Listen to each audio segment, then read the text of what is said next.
मी hotel शिवसम्राटचा सर्वेसर्वा. आपल्या हॉटेलवर ग्राहकाची खूप मागणी होती की तुम्ही वजिडी फ्राय चालू करा.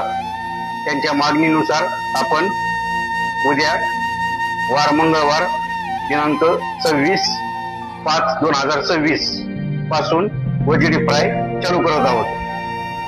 दर रविवार आणि मंगळवारी वजिडी फ्राय आपल्या हॉटेलवरती मिळेल. ती पण क्वालिटीमध्ये आणि क्वांटिटीमध्ये. आपल्या हॉटेलला दम मुर्गा, दम biryani, mutton thigh, chicken thigh, केसा मटन खूप तुम्ही प्रतिसाद दिला तसा वजिडी फ्रायला पण प्रतिसाद देताल याची पूर्ण खात्री आहे. आपला पत्ता आहे हॉटेल शिवसम्राट, गेवराई फलके कॉम्प्लेक्सच्या बाजूला हॉटेल शिवसम्राट. एक वेळ अवश्य भेट द्या.